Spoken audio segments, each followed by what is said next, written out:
ఇప్పటికే కరెంటు బిల్లులు పెరిగిపోయి జనం గగ్గోలు పెడతా ఉన్నారు. మళ్ళీ నిన్న పిడుగు లాంటి ఇంకొక వార్త వచ్చి పడింది. ఇంధనపు సర్దుబాటు ఛార్జీల పేరుతో 842 కోట్ల రూపాయలు మళ్ళీ భారం వేయబోతున్నారు. దీని మీద ఏదో గాలి కబుర్లు కాదు, విద్యుత్ నియంత్రణ మండలి పత్రికాముఖంగా ఏ నెల ఎంతెంత పెంచాలి అనేటువంటిది కూడా ఇప్పటికే నోటిఫికేషన్ విడుదల చేశారు. ఈ నెల 27వ తారీఖు లోపు అభ్యంతరాలు చెప్పమని. ఇది 2024 ఏప్రిల్ నుండి 25 మార్చి వరకు వాడుకుని బిల్లులు కట్టేసిన వాటికి మళ్ళీ అదనంగా మాకు ఖర్చులు పెరిగినాయి కాబట్టి మళ్ళీ కట్టండి అని జనం నెత్తిన వేయటానికి సిద్ధపడుతున్నారు. ఇప్పటికే తెలుగుదేశం కూటమి ప్రభుత్వం ఎన్నికల్లో కూడా చాలా చెప్పింది. గతంలో ఉన్న వైసీపీ ప్రభుత్వం 9 సార్లు పెంచారు, 32,000 కోట్ల రూపాయలు. బాదుడే బాదుడు, మేమొస్తే బాదుడు ఉండదు. ఇది నోటి మాటే కాదు, వాళ్ళ మేనిఫెస్టోలో కూడా చెప్పారు. మేము ఛార్జీలు పెంచాం, తగ్గిస్తామని కూడా చెప్పారు. ఇప్పుడేమంటున్నారు, మేం పెంచలేదు అని అంటున్నారు. మరి వాళ్ళు పెంచబోతే బిల్లులు ఎలా పెరిగినాయి? బాధ్యత కలిగిన ముఖ్యమంత్రి గారు, విద్యుత్ శాఖ మంత్రి గారు, మంత్రులు కూడా ఇన్ని పచ్చాబద్దాలు ఎలా చెప్తారు? ఇది మోసం. కానీ గతంలో పెంచారు, ఆ ప్రభుత్వాన్ని దించేశారు. ఈ ప్రభుత్వం అధికారంలోకి వచ్చిన తర్వాత కూడా గతంలో ఉన్నటువంటి కొనసాగించడమే కాదు, కొత్త భారాలు వేశారు. 2022-23 సంవత్సరంలో వాడుకున్న దానికి మళ్ళీ 2023-24 సంవత్సరంలో వాడుకున్న దానికి బిల్లు కట్టిన దానికి అదనంగా 15,485 కోట్ల రూపాయలు సర్దుబాటు ఛార్జీలు. దాన్నే ఇంగ్లీష్ లో FPPCA అంటున్నారు, fuel power purchasing cost adjustment. ఇది మీ అందరి బిల్లుల్లో చూసుకోండి. 2022, 2023 అని ఉంటుంది. దానికి ముందే 2014-19లో వేసిన ట్రూ అప్ ఛార్జీలు 36 నెలలు గత ప్రభుత్వంలోనూ ఈ ప్రభుత్వంలోనూ నిన్నటి వరకు వసూలు చేశారు. ఇది జరిగింది. దీని వల్లనే మన బిల్లులు పెరుగుతా ఉన్నాయి. దీనికి తోడు 2024-25 సంవత్సరాలకు సంబంధించిన దాని మీద ఇప్పుడు మళ్ళీ 842 కోట్ల రూపాయలు అంటున్నారు. ఇది కూడా పూర్తిగా నిజం కాదు. మీరు ప్రతి నెల చూడండి, మీ బిల్లులో అంతకు ముందు నెల, అంటే ఇప్పుడు మీరు జూలైలో ఉన్నారు, జూన్ నెలలో వాడుకున్న కరెంట్కి జూలై నెల బిల్లులో యూనిట్ కి 40 పైసల చొప్పున ఇంధనపు సర్దుబాటు ఛార్జీ FPPCA వసూలు చేస్తా ఉన్నారు. గత ప్రభుత్వంలోనే కాదు, ఈ ప్రభుత్వం వచ్చిన తర్వాత కూడా ప్రతి నెల ప్రతి వినియోగదారుడికి వసూలు చేస్తున్నారు. దీన్ని ఏమంటారు? ఛార్జీలు పెంచకపోతే ఎందుకు 40 పైసలు అదనంగా చేయాలి? గతంలో వాళ్ళు వేశారు, మీరు రద్దు చేయొచ్చు కదా, మేము తగ్గిస్తామన్నారు కదా.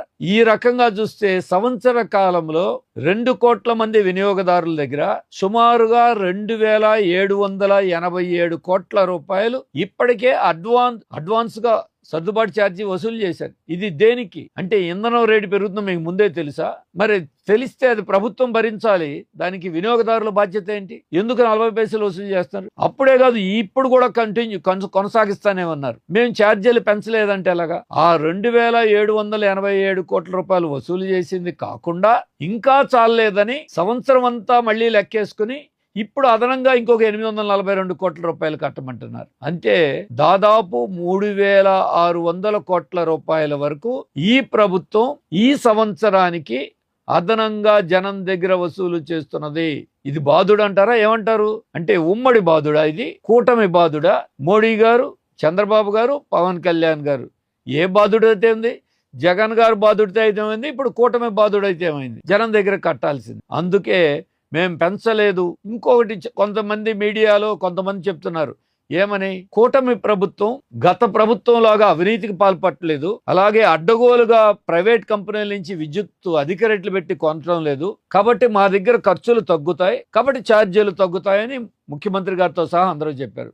ఓకే, మంచిది. మరి మీ దగ్గర అవినీతి లేనప్పుడు, బడా కంపెనీల దోపిడీ లేనప్పుడు ఎందుకు ఈ 3,500 కోట్ల రూపాయలు ఛార్జీల కంటే జనం కట్టిన దానికంటే అధికంగా ఖర్చు అయింది? సమాధానం చెప్పాలి, సంజాయిషి చెప్పాలి. దాదాపుగా చూస్తే 10 రూపాయలు 11 రూపాయలు కూడా విద్యుత్ పంపిణీ సంస్థలు, బడా సంస్థల నుండి అధిక రేట్లు పెట్టి కొన్నాయి ఈ గవర్నమెంట్ వచ్చిన తర్వాత కూడా. అదే జనం నెత్తిన వేస్తా ఉన్నారు ఈరోజు. మరి మీరు ఎక్కడ తగ్గించారు ఖర్చు? మీరు తగ్గిస్తే ఖర్చు తగ్గాలి, జనానికి ఛార్జీలు తగ్గాలి. మీరు ఖర్చు పెంచుతున్నారు, ప్రజలకి దొడ్డిదారిన అడ్డదారిన కనపడకుండా రకరకాల పేర్లు పెట్టి జనం నెత్తిన వేస్తున్నారు. అందుకే బిల్లులు పెరుగుతా ఉన్నాయి. ఇప్పటికైనా ఈ ప్రభుత్వానికి చిత్తశుద్ధి ఉంటే, మీరు చెప్పిన మాట కట్టుబడి ఉంటే 842 కోట్ల రూపాయలు ప్రతిపాదనల్ని రద్దు చేస్తూ విద్యుత్ నియంత్రణ మండలికి గవర్నమెంట్ తరపున ముఖ్యమంత్రి గారు లేఖ రాయండి. అలాగే ఇప్పటికి వసూలు చేసిన 2787 కోట్ల రూపాయలు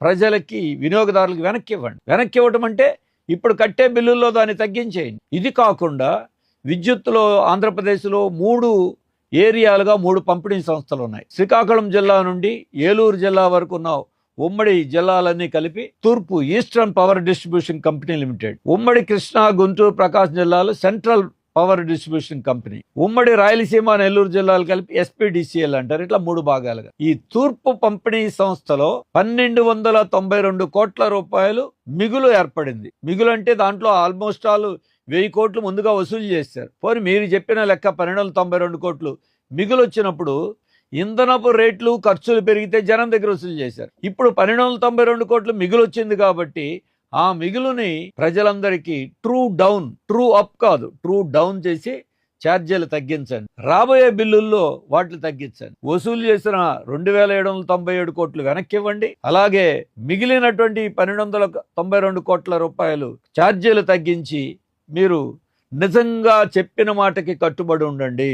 అలాగే తూర్పు పంపిణీ సంస్థలో మిగులు ఏర్పడి సెంట్రల్ సదరన్ పంపిణీ సంస్థల్లో ఎందుకు ఇంత ఖర్చులు ఎక్కువ పెరిగినాయి? మరి అక్కడ మిగిలినప్పుడు ఇక్కడ కూడా మిగలాలి కదా. అంటే ఎక్కడ మోసం జరుగుతూ ఉంది, ఎక్కడ అవినీతి జరుగుతూ ఉంది, ఎక్కడ అక్రమాలు జరుగుతున్నాయి, దీనికి ప్రభుత్వం ప్రజలకి, వినియోగదారులకి సమాధానం చెప్పాల్సిన అవసరం ఉంది. అందుకే మళ్లీ ఛార్జీలు పెంచే ఆలోచన, సర్దుబాటు ఛార్జీలు విరమించి సరిపెట్టుకోవటం కాదు, జనం దగ్గర నుండి అధికంగా వసూలు చేసి వెనక్కి ఇచ్చి మీ నిజాయితీ ఎంతో రుజువు చేసుకోవాలి.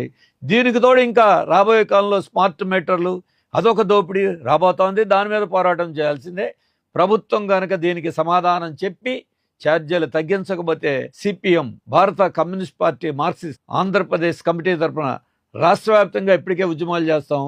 భవిష్యత్తులో కూడా ఉద్యమాలు తీవ్రతరం చేస్తాం. ప్రభుత్వాన్ని నిలదీస్తాం. సమాధానం చెప్పాల్సింది.